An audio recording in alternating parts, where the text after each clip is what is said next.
Well, President Joe Biden and the left's policies are undeniably crippling the nation as a result. Many Republicans think they have what it takes to win the White House. But, of course, there's Donald Trump, who's in the way. Here's what presidential hopeful Chris Christie thinks about the 45th president. He's a liar and a coward. He's not getting indicted for anyone other than because of his own conduct. He is not electable. And he will not beat Joe Biden. He's lost him before and would lose to him again. He fights for himself. He doesn't fight for our party or for the American people. Do you think he's a danger to the country? Well, I don't want him to be president. So, yeah. All right. Well, joining me now is 2024 presidential candidate Governor Chris Christie. All full disclosure, my former governor. Governor, you don't like the guy. I get it. It's pretty clear. I think the world realizes that.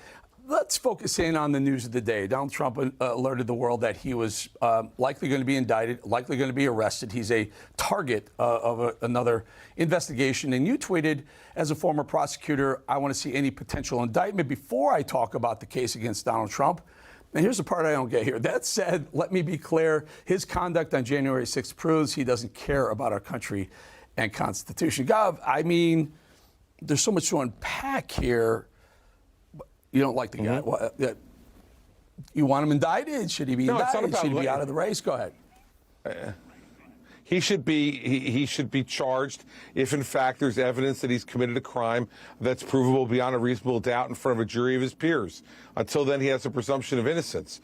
But in terms of what I said about January 6th, that is specifically about what I know, which is that he sat in the White House for hours while the attack was going on the Capitol and did absolutely nothing, despite the fact that many people, myself included, were personally asking him to put out a statement asking people not to be violent. Yet he sat there for hours and did nothing. Well, if I may, I remember that day distinctly. He did get to the camera eventually, and maybe not as quickly as you had hoped. He did tweet saying, hey, we're the party of law and order. Let's be calm here. He also did offer various law enforcement agencies, which he was turned down, offered to Pelosi, who would have to have pulled the trigger on that, and she pushed away. How are you indicting Trump for things that would appear to the electorate that he wasn't part of that, whatever you call it, riot, protest? Well, first of all, Eric, I can't indict him for anything. I'm not a prosecutor anymore. I did that for 7 years. But what I will say to you is this, that he did nothing. I hear what you just said.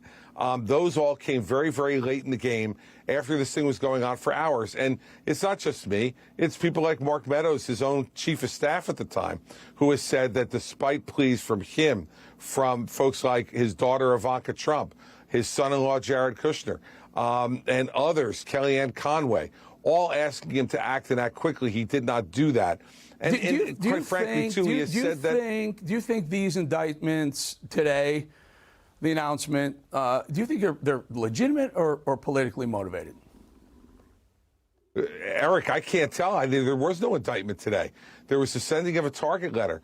And unlike all the other candidates in this race on either side who want to immediately jump when they hear a target letter to either criticize the president based upon those things or defend him based on those things. Since I'm the only one in this race who has done this work, I can tell you don't know anything until you actually see the indictment. So that's why I said what I said in the tweet that I sent out. Let's see the indictment first. Let's read it, see what evidence that the special counsel has, if in fact an indictment comes, and then give your opinion. Chris Christie, I just think it's better to read something before you give the opinion. Chris Christie, the man, the father, the human, the politician, the contributor to ABC. Chris Christie, do you think Donald Trump had an interest in inciting the overthrow of the American government that day? But quite frankly, I don't think he cared one way or the other, Eric.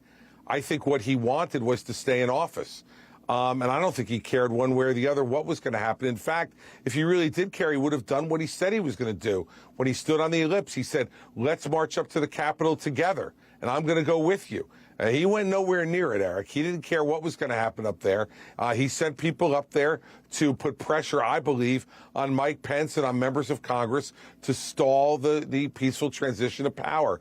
And he said as much later on when he said that it's okay to suspend the Constitution. You can't take an oath, Eric, to say you're going to preserve, protect, and defend the Constitution and then say it's okay to suspend it. Why are you running, Governor? Why are you running? You know, Donald Trump he's got like 53, 56%, if you believe the polls or any given poll. You're down in the single digits. I mean, what motivates Chris Christie to run for president? Is it to take out Donald Trump, or Chris Christie is sort of fulfilling some sort of, I don't know, emotional void that you're looking for? Why are you running? All right. Well, Eric, are you a psychiatrist today? You know, if you're a psychiatrist, spend more time on the former president than you will on me. Let me remind you that at this time in 2015, Donald Trump was at 6% and Jeb Bush was at 24%. And so if you, and I also remember the polls because I was deeply involved in the president's 2016 campaign, that all told us that Hillary Clinton was going to win that race, going away up into including the exit polls that night. I'm running because I believe that the country needs a change, that Joe Biden is an awful president of the United States, should have never been there, and it's only because of Donald Trump's failings that he is there. And what we need to do is to move this country Governor, in a new direction. Here's the question. Stop looking backwards. He said he's not going to debate on that August 23rd Fox debate. He says, I need to. Why should he? He pointed out you're at 4, and he said, why should I let someone at 4, ask me questions? Do you really want to debate Donald Trump? The guy RFK Jr. called him the best debater in the history of politics. Well, you know what? If he's the best debater in the history of politics, then if he gets on the stage, he's about to be uncrowned as the best debater in politics. And by the way, if he is, Eric, then he should get on that stage. By the way, I'm at 10% in New Hampshire and in 3rd place, where this first primary is going to occur in 2024. And we're going to go in there, and he should be on that stage because he owes it to the Republican Party voters to get on the stage, defend his record, and talk about his vision for the future. Would you run? Would you be scared to get on the stage? Is he scared to get on the stage, Eric? Would you be his vice president if he asked you? No. Fair enough. We're gonna have to leave I spoke it to there. Mike Pence. The job doesn't. I spoke to Mike Pence. The job doesn't sound like it was too great. Mike Pence, speaking of Mike Pence. Mike who? I'm just kidding. I'm teasing. Governor Chris Christie, thank you so much for joining us. Appreciate your time. Very unfair to a good conservative like Mike. Very unfair. Well, no, listen, he was asked a question about how Americans should take the war and spending $140 billion, and he says he didn't care how the Americans felt about that. Not what he said, but that's okay. We shouldn't have had people on Capitol Hill chanting "Hang Mike Pence" after the service No Mike has question given about to the that. country, No and the service he gave to Donald Trump for 4 years, and Donald Trump said that was okay. That the kind of president we want, Eric? I don't know. I'll be honest with you. I interviewed Donald Trump before the 2020 re-election, and I said, why don't you switch out Pence? Because I didn't think he was the right guy for him. To be honest with you, I'm just being completely transparent. Governor, really appreciate your time. We're out of time. We'd love to get you back. And listen, I know it gets contentious, but you're a stand-up guy, and I appreciate you coming on the show and getting in the ring. And that's what we need. We need fighters. We need political fighters. Thank you, sir. You know I'm a fighter, Eric, and thanks for having me on, and I will be back. Thank you very much.